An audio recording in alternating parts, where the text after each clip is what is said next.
Well, good morning, and thanks for taking time to join me this morning and give you an update. Had a conversation yesterday with the mayor and council and thought I'd go over that with you. And then we'll do the same routine as we've done in the past, where we'll give you an opportunity to ask questions. Those of you that are on the phone, if you could, if you have questions, if you can text them to somebody or try to email them to somebody later, we can certainly try to get those answered for you. So first of all, last week was a pretty active week.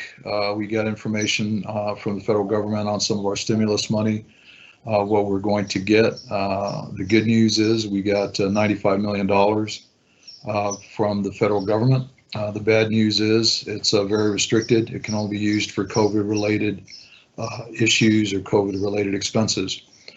So one might say, well, you know, the downturn in the economy is COVID-related, so we should be able to utilize those dollars for that purpose. And the answer is no. It's got to be very specific for COVID. We will get more guidance on Friday, where we've got a team that'll be listening in and trying to get some of the rules and really understand what that looks like. So that's kind of one aspect of the conversation I had with the council yesterday. The other conversation, quite frankly, was pretty bleak. I went over the projections for the dollars going forward, and I can tell you they're pretty bad. So first of all, in the current fiscal year, we've already seen a drop in revenue of about 20% on some of our sales tax. We had originally projected that by the end of the fiscal year, we'd be down about 25%. And I think that's probably optimistic. I think it might be more than that. Unfortunately, we're not going to know until May and June, because just to refresh your memory, there's a 2-month lag between when when you spend money and when it comes into our coffers as city sales tax. So right now, the April situation, we won't know until June. And that puts us in a world of hurt as we go into next fiscal year. So I'll talk about next fiscal year in a bit. So we're going to look hard at the numbers again. I can tell you that at least the preliminary numbers we have, about $24 million is what we're going to need to burn up and from our reserves. And I can tell you that, you know, we have that. We have money in the bank, but it would be irresponsible to just burn it up without looking at a plan and looking hard at how we're going to address some of the issues. I can tell you also, we're going to look very hard at all of the vacancies across the organization. I have made a few exceptions for offers that were either already in process or recruitments that were already in process, particularly for some of the technical areas and some of the hard to find areas. But most every vacancy is we're not going to fill and probably sweep into the coming year. Just to give you an idea in terms of what we're seeing for next fiscal year, we had run out 3 scenarios. We had run out a 15%, 20%, and 25% decrease. Originally, we were thinking that it would be around 15% decrease. I think we're optimistic there. I think it's going to be more than that. I think it'll be closer to 20, maybe even as high as 25%. So what does all that translate into? Clearly, right now, we're making sure that the fundamental services we've got to provide are dealt with. So that'll be our priority, to just make sure we can do what we're mandated to by the charter, and really organizing ourselves around those functions to make sure that we can provide those services now and going forward. If you look at what next year might hold, it's going to be increasingly difficult for us. We've got a lot of one-time thoughts and ideas to buy us time. But once all that one-time money is gone, then we're going to face the hard reality that we're going to have to cut back. I'm expecting that the directors will be told tomorrow that they'll start to or have to start looking at cutting their budgets between 10, 12, maybe even as much as 15% going forward, and that starts now. I'm not going to wait until July 1. There's no magic to that date other than that just a fiscal year start. What I'm expecting is that we are going to cut immediately in some areas. We'll start looking hard at how the impact is to services. As I mentioned, we do have some dollars in the bank. We're gonna use some of those to shore us up, but we have to develop a plan, and the directors will be asked to develop those plans fairly quickly. On May 5th, I'll put together a recommendation for the council on the budget going forward. What I've told them is that will be a general outline. It will not be specific, just because we don't know the severity of the revenues that we're going to be having to make up in the coming year. When I talk about 15% and 20% and 25% for next year, we're looking at anywhere from $40 to $85 million in lost revenue next year. That is very, very serious. I can tell you that even though we have $100 million in the bank, it would be irresponsible of me to say to you, hey, we're gonna burn all of it down to zero. We're not going to be able to do that. We'll use some of those dollars to make up for a bit. But when you start talking about a $60 million deficit in the coming year, that's immediate. It'll be very difficult for us to overcome without cutting back on expenses. Hence, my direction to the directors is to look at those incremental costs, or I'm sorry, those incremental cuts. So one of the things that we've talked about is how do we do that? I don't think we need to cut a full 10% or even up to 15% starting July 1. My direction to the directors will be cut it at 1% per month, so that we walk down, if you will, as opposed to a sheer cliff where we just drop straight down, straight down into the bottom of the canyon. I conveyed to the council that I was on a conference call with Dr. Hammond from the university, and he outlined for us what his take was for the Arizona economy, particularly Tucson. He's expecting that the unemployment rate will climb to between 19 and 22%.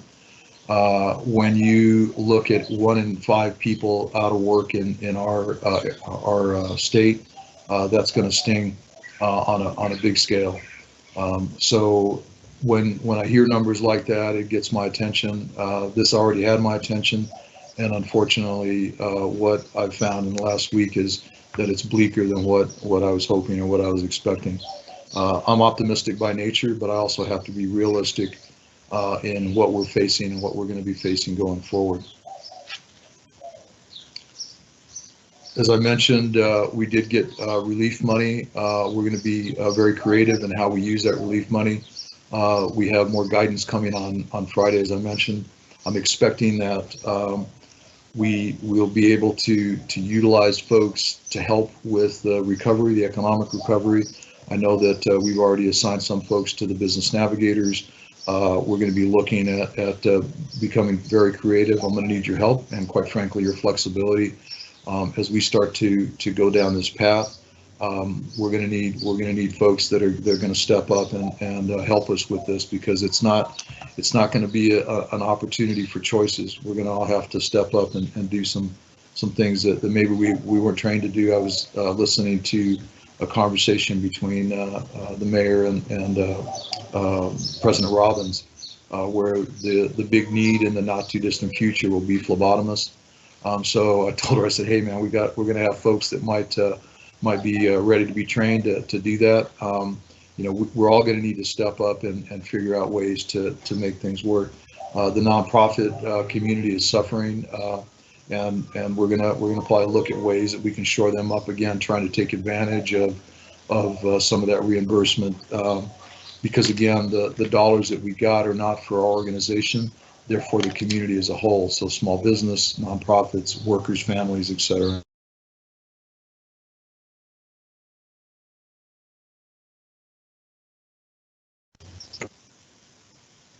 Just a quick update.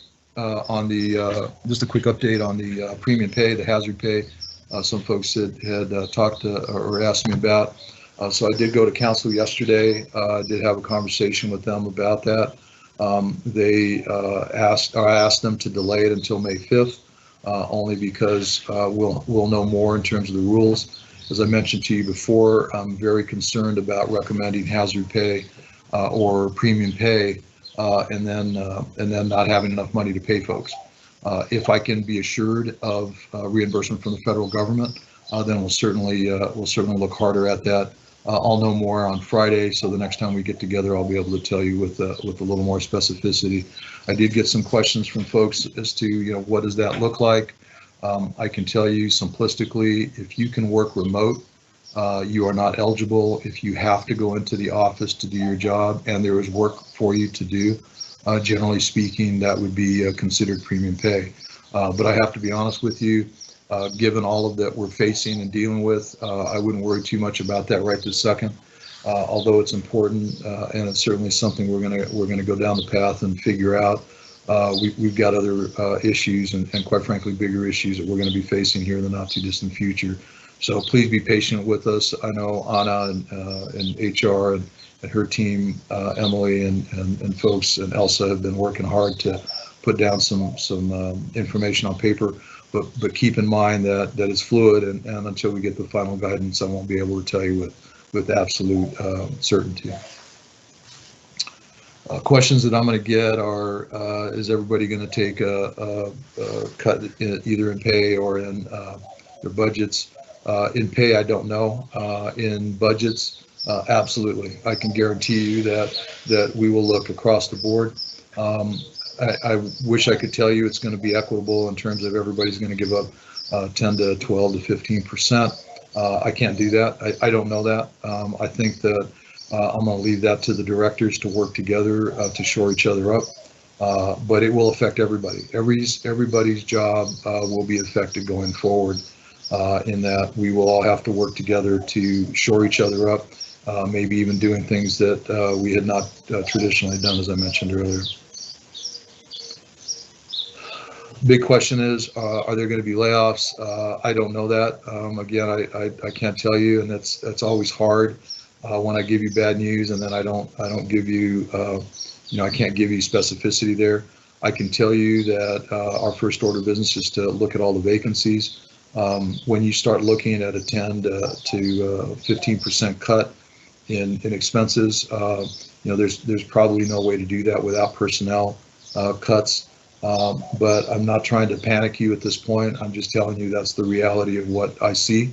I will keep you informed. I think we're a ways off from that.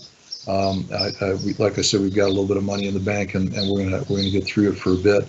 But I'll give you plenty of notice on that before that happens. I've been asked a lot about furloughs.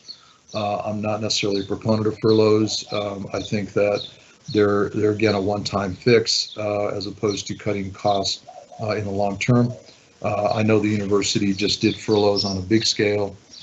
I don't know that we'll go to something like that. One of the concerns I have is if we have functions that have to be performed, we'll take a garbage truck driver. If I give them a furlough, somebody's got to cover that, and generally that's covered using overtime.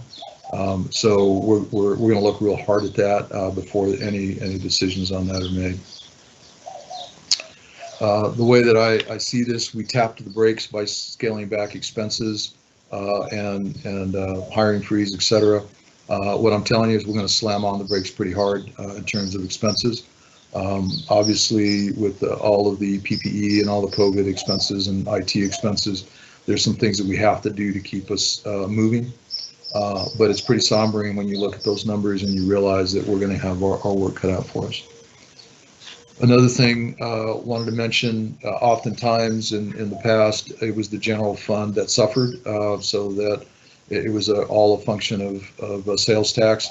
I really see it this time as all funds. I think that the fact that people aren't driving, they're not buying gas, so that's going to affect HERF, the Highway User Revenue Fund, which is our gas tax. I think that our ES people aren't going to be able to afford their garbage bill or their water bill. So I am expecting that we're going to see reductions in revenues across the board.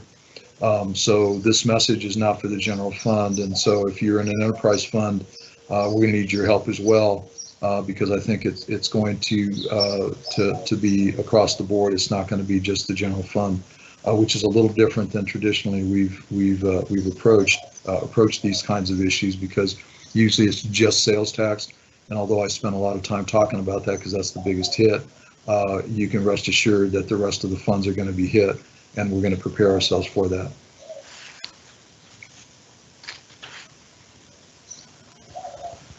One of the challenges, and I keep struggling with this with you all, is trying to give you guys certainty on our future. I really don't have any more information than I've just given you. We will continue to work hard. We have a lot of ideas, a lot of thoughts in terms of one-time fixes, one-time opportunities, which makes an assumption that the economy will recover. Some of the things that we heard from Mr. Hammond is that he's hoping and expecting that the economy will start to recover by the end of the calendar year. Our preliminary numbers showed that the economy would recover at the end, starting in January. But he's also suggesting that we could see a dip all the way up until 22. I can tell you if that happens, then we're going to have more difficult discussions going forward. I can also tell you that we're very open to conversation about things that might be going on out there. I can tell you that again, the flexibility that we've been talking about, the innovation, the creativity, the leadership, all the things that we've been training and talking about, now's the opportunity for all of us to demonstrate that on a big scale. The other question I've been asked is, how long do we expect our virtual city services to go? I can tell you I'm going to start taking it in 2-week increments. I'm doubtful that, I know it won't end on April 30th. I'm expecting that it will be into the middle, if not the end of May. What I'm planning for and what I'll work with the directors to do is develop a plan for how we start to go back to, we'll call it business as normal, whatever that is. But I'm expecting that those of you who are telecommuting or who are not going into the office will probably continue at least through the middle of May. And I would even be prepared for longer than that as well. And even after that, if we are not opening certain programs or certain facilities, that certainly will affect your role and your job in terms of what you're going to be doing if and when you do come back. The reality for us is, when things were good, who would have predicted this 4 or 6 weeks ago? We were all talking about the market adjustments, and we went through all the exercise on decompression and so forth, and I was happy to have those and glad to have those, because I think it spoke to working together, and everybody was going to share and did share, quite frankly. The vast majority of folks in the organization benefited from that. But now it's time for us to go the other way and work together to address this. Things are difficult. I remain steadfast in my confidence, both in the council and in the directors. I know we're going to be fine, but we are going to have to make some tough decisions going forward. And I'm going to count on you to be there and have an opportunity to help as we deal with this as a community. This isn't just the organization, this is a community on a big scale. So that's what I really have today. I'll just go through my notes one last time. I'm happy to answer questions.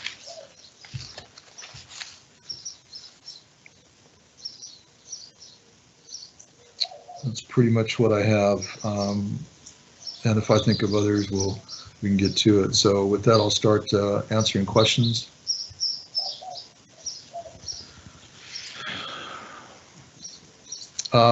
Senior centers, will they be closed for a while longer than other areas? I don't know.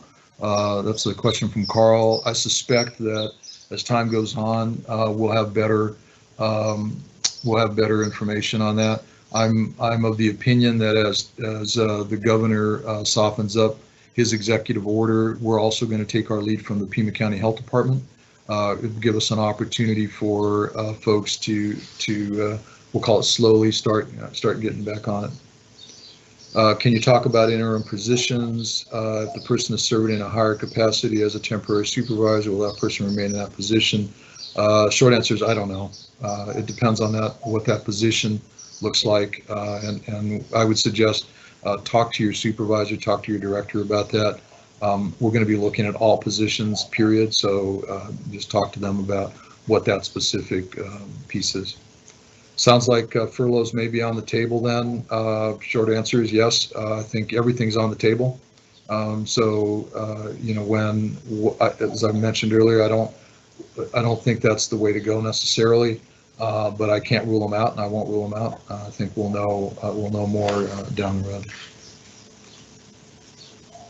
Okay, so let's see here.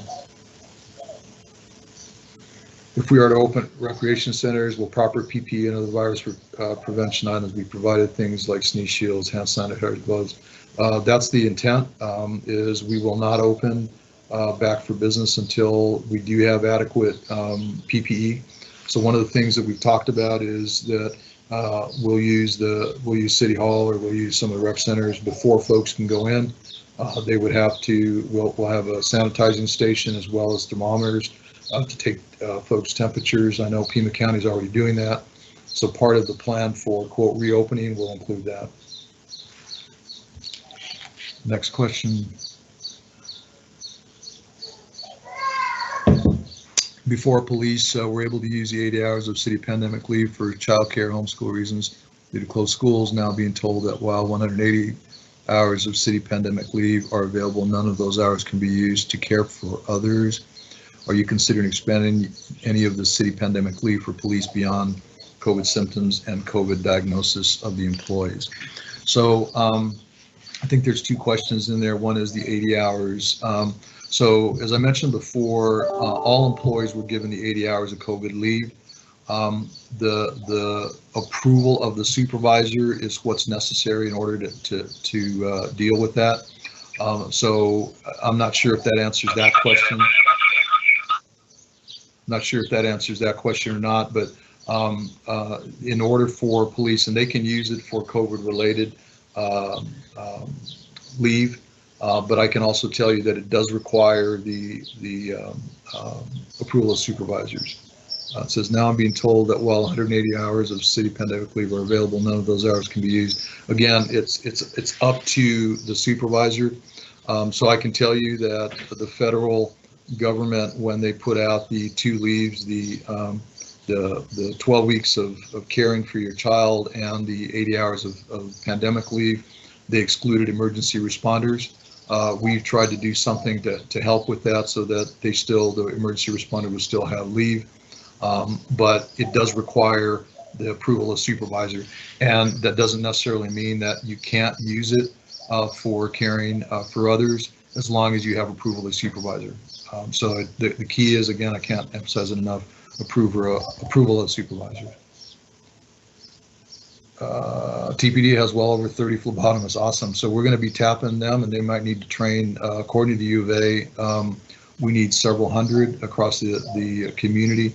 Apparently, the antibody test requires a blood test, which is what they're suggesting, that before we move forward with reopening, that we start doing that type of testing.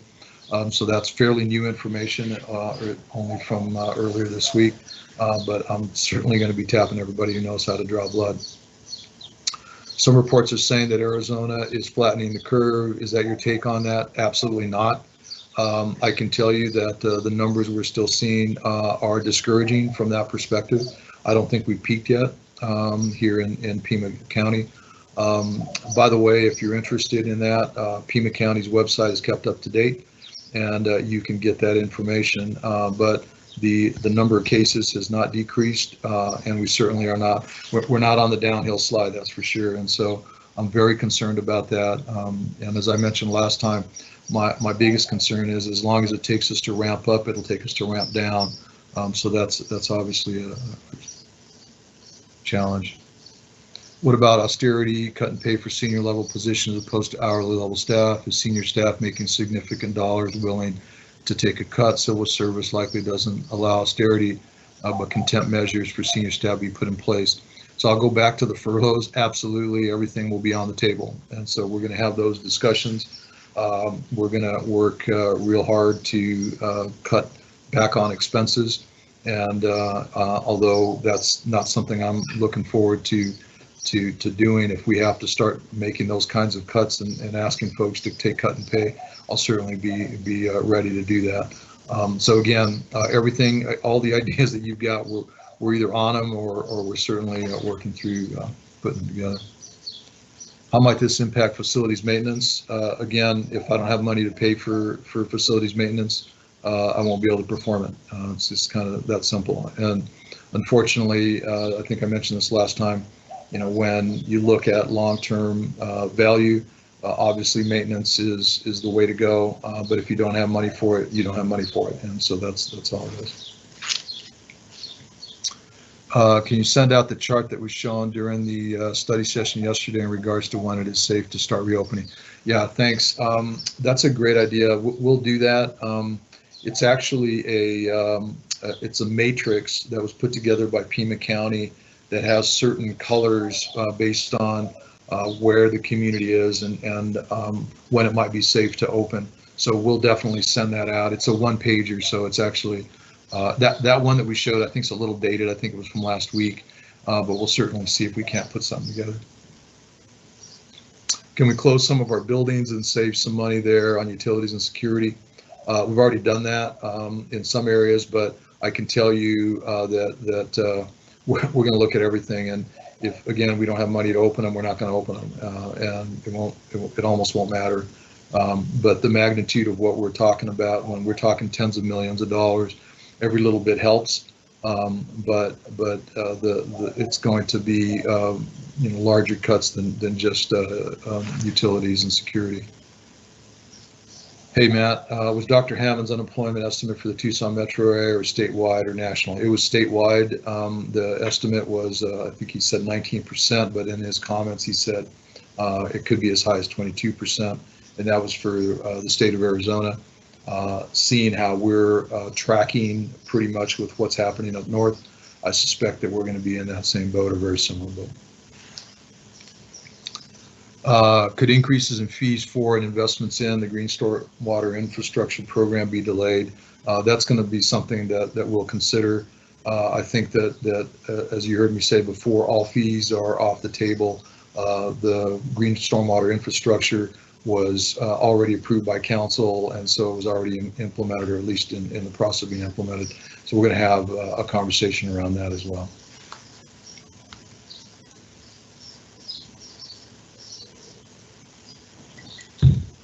Next question, many employees are working from home, are using their personal equipment. Is there a chance to order equipment for them now, since it would likely be reimbursable? Short answer is yes, we're on that.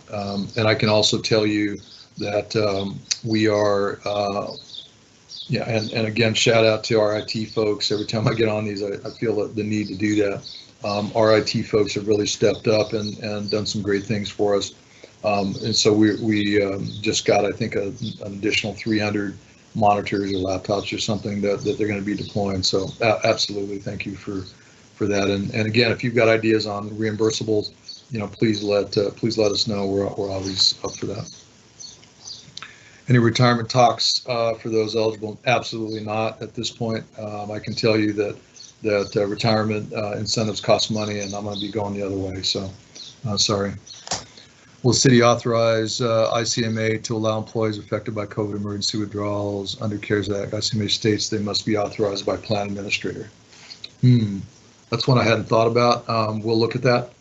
So again, I'm assuming that's a withdrawal, an emergency withdrawal under the CARES Act. I will certainly look at that. Thank you for bringing that up. I did not know that. So, hey, Tara, thanks for being there. Is the city creating a team to transition into a non-virtual city, looking at how we return and how we continue to meet CDC recommendations? Hadn't thought about that, Tara. Still talking to the directors on what that can look like, but that's a fine idea. We'll certainly look at potentially putting a team together, and I'll assume you want to chair that. So thanks, Tara, for volunteering. Appreciate it. If the governor opens up the city on May 1st, will the city of Tucson open as well and have employees return to work in the office? The answer is probably not. So keep in mind that the governor opened, if the governor lifts his executive order, that's for businesses and essential services. We'll make the call on when it's safe, and in my opinion, quite frankly, or in the council's opinion, when it's safe for you to return to work. That will be a function on what we're hearing from the health department, as well as what we're seeing on the curve and all that stuff. So those are two separate things. I mentioned that to the council last night, that even though there may be a lot of conversation about opening up certain businesses, et cetera, we may continue to provide virtual city services for a bit yet. So that's that. Thank you for the face mask. You're welcome. Please wear it properly. And by the way, if you do wear a face mask, don't be fidgeting with it. Don't be touching it. If you're not used to wearing them, you tend to fidget with it. And so be very careful. Both Mike Rankin and I had ours on yesterday at the meeting, at least while we were in the council chambers. And I can tell you that I wear one in my shop a lot, and it's tough to get used to. So just be careful with that. Next question: if premium pay is paid out and the feds don't reimburse, will furloughs be on the table to make up the money? I'd rather not receive a premium pay and avoid furloughs. Yeah, I hear you, and that's exactly why I asked the council to wait and not approve the premium pay until I can get a higher likelihood of success from the feds. The last thing I want to do is say to you, oh yeah, hey, here's an extra a couple bucks an hour. And then, oh, by the way, in a few weeks, we gotta take furloughs or even layoffs or whatever. So I don't want to put us in that kind of a position. Promotions are on hold, but are we being told by our chain of command to still write the paperwork up? Why? I don't know. Is the short answer. I don't know. My gut is that in some instances the director will make a case for filling a position internally. And that is a conversation that we're having with some of the directors. And so I suspect that what you might be seeing are some areas that the director feels is critical, and asking me to consider filling that. If we do fill it, usually what I'll do is look at what does the chain look like, and where ultimately are you going to leave the vacancies. And so that's not an automatic that the vacancy will be at the entry level. So that's probably why that conversation is going on.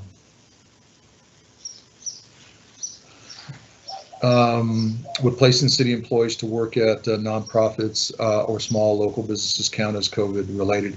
Thanks, Lynette, for your question there. So the answer is yes, or let me rephrase that. If I can get the answer to be yes, then I'm definitely going to tap those reimbursables from the CARES Act. So again, those are some of the things that we're looking at in terms of how employees might be able to help nonprofits, and we can still keep them on the payroll. Can you speak about employee contribution rates for health insurance and TSRS? Yes, I had originally proposed that employees would absorb the cost of both health insurance increases and TSRS. Given all that's happened, I've changed that recommendation. We will absorb that for this coming year. I've told the council that already, so the budget will include us picking up those additional costs. Another question regarding employees who are close to retirement. Would you and/or the appropriate staff be willing to allow those employees to purchase more than allowable maximum of permissive service 5 years in order to retire? I don't know that. That's a TSRS plan conversation. We'll have to look at that. I can tell you that everything will be on the table. We'll certainly look at that and put that one off to the side for future consideration. Have you considered suspending the medical opt-out incentive? I have not done that yet, but it will be on the table here in the very near future.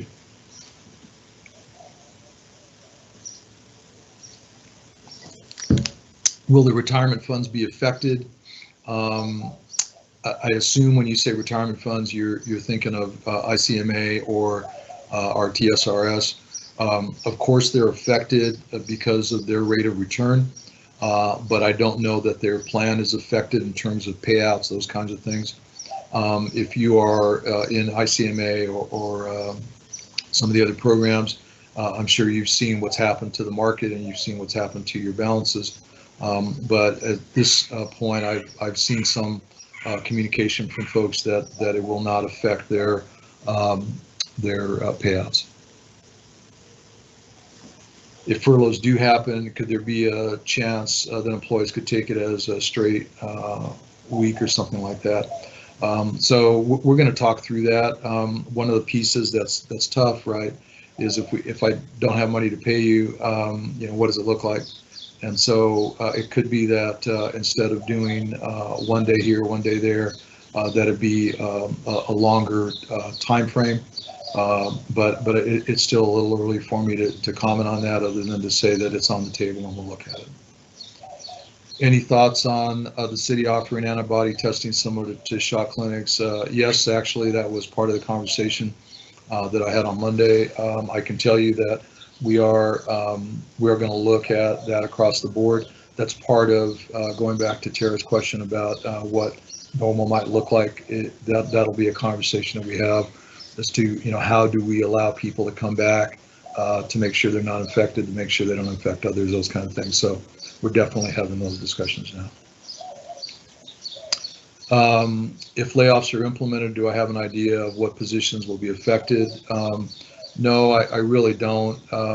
I think that will be a conversation that we'll have with directors. We'll look hard at the organization as a whole. We're going to look at functions within the departments. We'll look at functions within the organization, and we'll look at functions within the community. So I wish I had more specificity there. I don't. But I will tell you that we'll look hard at it. I'll keep you informed as that unfolds.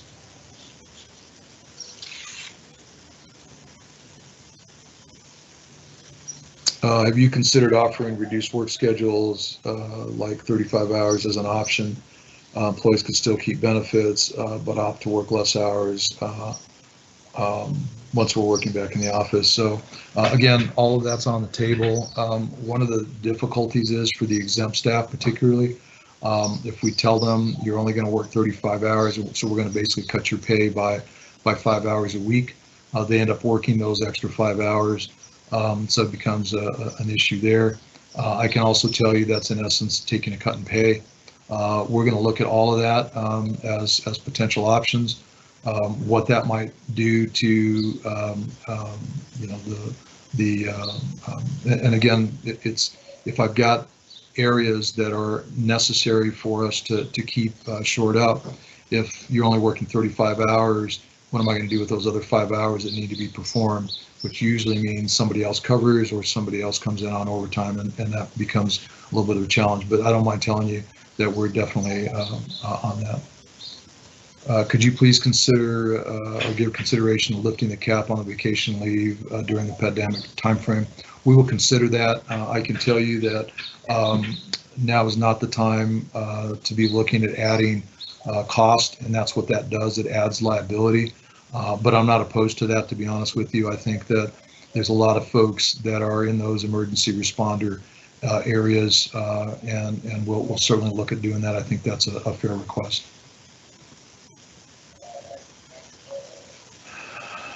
When we all stop working remotely, will we all go back to the office at one time, or would we rotate office hours to keep contact low in the office? Maybe rotate remotely and in the office. Excuse me. I thought I was going to sneeze there. I apologize. I'm thinking that the plan for when we do go back to quote work in the office will be staggered. I think that will rotate. The other piece to it is there's a lot of folks that work remotely now. We're going to challenge the system and say, okay, what are the challenges if we kept them working remotely, maybe on a bigger scale than what we've done in the past. Maybe they work 3 days a week out of the office and 2 days in the office, those kinds of things. So we're definitely looking at that hard. TPD detectives are authorized to telecommute, but often work back and forth from home and office. They're also still going out in the field for call-outs, follow-up, and arrests. However, the way you wrote the premium AD, they are not eligible. Will those gray areas be addressed for May 5th? Yes, I'm going to address them, but I can also tell you that it will be, that's a tough one. I did talk to the chief about that. He advocated for y'all, and we'll try to address that, but I can also tell you that if folks are authorized and able to telecommute, then more than likely they'll be off the table for premium pay. That decision is not final, but that's where I'm headed at this point. Organizations that cut travel and training as a response when things get tight tend to insulate themselves from a lot of best practices and take the longest to recover. This was proven during the last recession with a lot of data to support it. I understand education reimbursement has been pulled already. Is this something that can be studied more? Yes, and I agree with you. I think that was one of the things that we saw early on with the recovery from the 09 recession. I think that we did cut virtually all travel and training. I don't know that that's where we're going to end up. I did scale back people taking advantage of travel and training during the pandemic. What that looks like long term, I don't know. Same thing with educational reimbursement. I've addressed that a few times now. I don't know where we're going with that. I've got some pretty big issues. We've got some pretty big issues we're going to be dealing with. So I can also tell you that we'll continue to study all of that as time goes on. Kelly, would you be open to accepting volunteer reductions in pay for employees, temporary or permanent, to assist in meeting the anticipated budget? Absolutely, Kelly. I appreciate that. And you know, it really warms my heart to know last time folks were talking about donating their stimulus checks and that. I think that it really demonstrates how we're all in this together and looking out for each other. We will have that discussion, and we may put out a call and say, hey, those folks that are up for that, let's have that discussion. But I do appreciate that, and we'll certainly take that into account as we go forward. What are the chances the feds will relax the restrictions on the stimulus money? I don't know. We're in close contact. We've got our intergovernmental relations manager, Andrew Greenhill, who is constantly on the phone with our lobbyists in Washington and our lobbyists here locally in Phoenix. We are working every angle. Quick shout out to both Chief Magnus and Chief Ryan. They, over the weekend, spoke with Senator Sinema's office as well as Senator McSally, trying to convey to them the need for relaxing the requirements on that stimulus money. Because like I said at the start of the conversation, it doesn't do us any good to have it in the bank if we can't use it you know, for the purposes that we need. So I'm hopeful, but I can't give you any kind of indication. The one thing I do know is we're not the only ones. There's a lot of other cities in the United States that are struggling. I can also tell you that we are in better shape than a lot because we do have a little money in the bank, and we've got some time. Other cities are working right now to cut and doing it in a pretty severe manner. So at least the work that we've done over the last several years is going to pay off by helping us to weather the storm a little bit longer than some of the other cities. What is the plan if we go back to work and this virus starts infecting people again? Probably go back to the same type of situation that we're in now. I can tell you that is a fear, not just immediately or if the virus comes back immediately, but also if the virus comes back in the fall or in the winter. So we've got to be ready. I'd like to hope that we learned from this, and we will be better prepared to deal with it going forward. From Corbett, would the city of Tucson consider investing in its own internet infrastructure if possible, either now or in the future, to benefit working from home in schools and school children, maybe also possibly bringing in eventual revenue over time. Quick shout out again to IT. They have a pretty robust fiber network, which we have discussed. How do we take advantage of that and use it not only for our purposes, but also to possibly rent or lease out to some of the companies that are out there. So we're already on that. There's already miles and miles of conduit and infrastructure already in place that we're taking advantage of. Next question. My question is about employees who are in the high-risk category for COVID-19, underlying health conditions, etc. Have we considered how that we are going to keep those employees safe once they return to work? Either allow continued work from home or consideration for movement of jobs with lower risk. So all of that is part of the we'll call it the startup plan. I don't know how we'll deal with that exactly. It'll be almost on a case-by-case basis. But clearly, we're gonna work, do our best to try to accommodate. But I can't guarantee that in every instance. I just don't know how many folks are out there. And when you start to talk about underlying health conditions, you start to deal with HIPAA, and so we have to be very careful with that as well. Do we have an estimated date as to when TPD personnel can get tested? So that's the one thing I hear from your chief every single day. Chief Magnus is constantly beating the drum about testing folks, and I still don't know.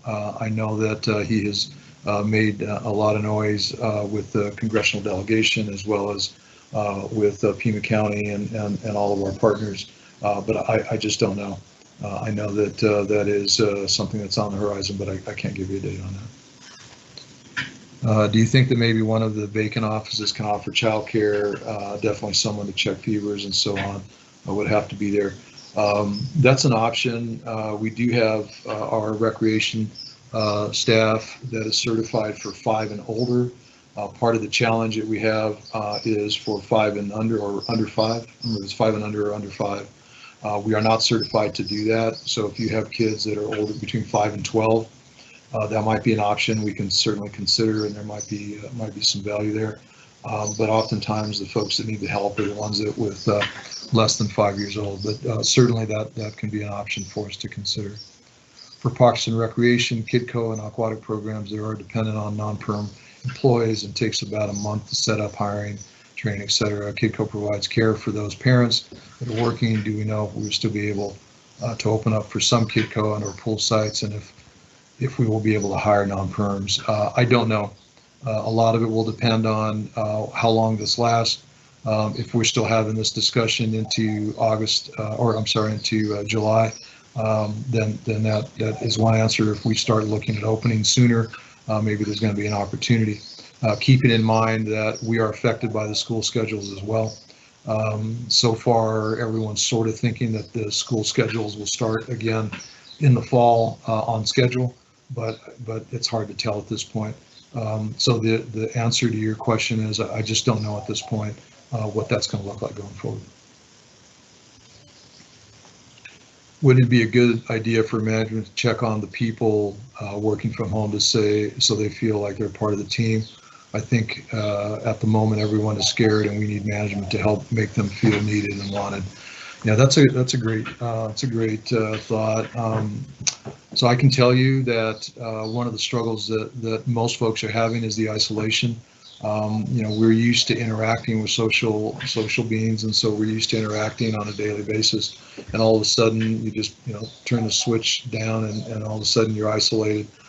I can tell you that that's a great suggestion. We'll certainly convey that to the managers. I know that they're working hard at making sure that folks are doing well. But I do like your thought on somehow communicating with them or checking on them. One of the things that I would encourage folks to do is use the Teams approach. Most folks have Teams now, and I would encourage them to use Teams to do that. At least you can see the face, and unless you turn your cameras off. And I did notice something that As people figured out how to turn their cameras off, they've all turned their cameras off so that you can't see them. But I would encourage the managers to do that. But I'll bring that up to the directors. Thank you for that thought. That's a good one. Just had to sign a paper saying I was unable to use city pandemic 80-hour relief for family care, only for myself if sick. What is actually the case? And I don't know what paper you were asked to sign. I'm sorry. I wish I knew that. I'll have to look at that, and then I'll respond to you in the written responses. I just don't know. I do know again that the city pandemic leave is available, but it does require supervisor approval. Do we speak directly to IT regarding the need for a laptop? Our department has been waiting to hear, has no information that's been shared. So I would say no, don't call IT directly because they'll be inundated. What I would suggest is that you talk to your director, and if you're not getting response, have your director call me and I'd be happy to help and intervene on that. I know that although we get a couple of hundred laptops, they're gone in an instant. And so the needs are much greater than that. But please go through your director. It's a hassle for IT to try to deal with folks directly. But have your director give me a buzz. I'd be happy to chat with them about it. Do we have many outbreaks in city departments? I'm not sure I'm at liberty to talk about that. I do know that we have had some cases though, and that information, I'll double check that. And if I can talk about that, I certainly will.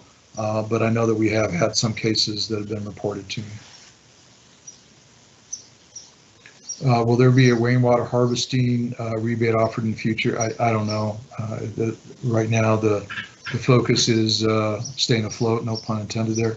But I can't tell you what the future of any of those programs hold. I think we've got to get through the next probably 6 to 12 months, and then we can start having conversations around that. Just a thanks for this. I wish I had more specific information, but I can't. I mean, I just give you what I give you. I'll keep you up to date. I noticed our numbers dropped a little bit today. We're down to about between 500 and 600, which is fine. I mean, that people get tired of hearing the same old stuff, but I will try to continue to keep you up to date and keep you guys going on it. Elizabeth's asking a question, is there a 15 to 20% budget cut needed? I would say that probably we're going to be looking hard at any one-time fixes to help us with that, but I'll know more within the next couple of weeks. But we're going to be looking at some pretty serious cuts.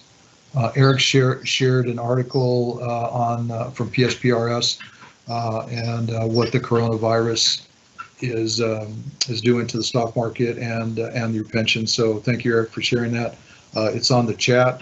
We'll post that up on the questions. So thank you for doing that. Do any recent positive developments come to mind? Yeah, there are actually. Excuse me. Yeah, and I feel like, you know, all I talk about is all the bad stuff. There are a lot of positive things happening out there, and I don't want to make light of what we're doing, you know, in terms of some of this stuff. But I can tell you that in some ways it's brought us closer together because the directors now meet on the drop of a hat because we're able to do it via Teams. And their spirits are up. We talk through ideas. I can also tell you that we have made a commitment that not only the directors but everyone, that we're going to get through this. And when you look at talking about 15% cuts or all these big numbers, and you have that kind of confidence, and it's not necessarily just optimism. It's confidence in us, confidence in our ability to move things forward. I think that's hugely positive. I can also tell you that I've seen leadership in the region. The mayor conveys every single. Let's see, I think it's every day at 11:15. She convenes the mayors in the region. They talk about all sorts of stuff. It includes the county. They could talk about all sorts of stuff related to COVID, obviously. But they talk about how we as a region are going to work together, taking care of employees, taking care of businesses, et cetera. I meet, again, virtually with the managers 3 times a week from the region. I have a meeting right after this, actually, with Phoenix and Tucson. I'm sorry, we're in Tucson, Phoenix and Mesa. We're going to be talking about what they're doing and kind of talking about some of the issues. The reason I mention those is because those probably wouldn't have happened otherwise. And it gives us an opportunity to share ideas, share thoughts, develop a united front, which is huge. And for Tucson, I think that can be a force to be reckoned with as a region. And we got 1 million people in this valley, and I'm really hopeful that we can show the state, show the governor, show the state legislature that we are a force to be reckoned with, and that we're looking hard at a variety of the things that they're putting out. I can also tell you that the fact that we have money in the bank is a positive. I would, if we didn't, this conversation would look something like this. We would have had to have started cutting these about 2 weeks ago. But knowing that we've got a little bit of money in the bank has bought us some time. So hopefully that's positive. Oh, I was wrong. I said 600. Lane just told me we got about 800 attendees this morning. So thank you for taking time. Let's see here. Is open enrollment for insurance still going on this month? I don't know. I think it has to, the way our plan works. So that's going to be quite an ordeal. I don't mind telling you. So Anna, if you're listening, or Johanna or Lane, if you guys can follow up on that. I have a sneaky suspicion we're going to be on that. Will testing be required for employees to return to work? Probably, but I don't know about the requirement yet. Okay, because I'm not sure that we can. I'm not sure that we can force you to be tested, if you will. So I don't know. We're going to deal with that. Another thanks. You're welcome. That's the only way I know how to be, is very direct, and sometimes people find that offensive, but I feel that that's that way we all understand each other. Regarding furloughs or cut and pay, are we eligible for unemployment? So that's one of the things that we're looking at, is if we do put folks on furloughs, is there a way we can help them with unemployment? Keeping their benefits, keeping their health insurance. That's really been a big focus of ours, is to try to make sure that if we do go to a furlough, that we do try to figure out a way to keep their health benefit intact while they're collecting unemployment. What I don't know is if you can do both. So those are the kinds of issues that we've got in front of us right now. Just to clarify, those of us who are telecommuting full time will be given 2 weeks notice before we return to the office. Just want to be sure I have enough time to find childcare. So I'm not going to guarantee you're going to be given 2 weeks, but I'm not going to call you tomorrow and say, hey, you need to show up to the office. Just stay tuned. We'll get plenty of notice. I'd like to hope we could give you at least 2 weeks notice, but I just can't guarantee. I can't commit to that. But that will be our intent, is to give you as much notice as possible.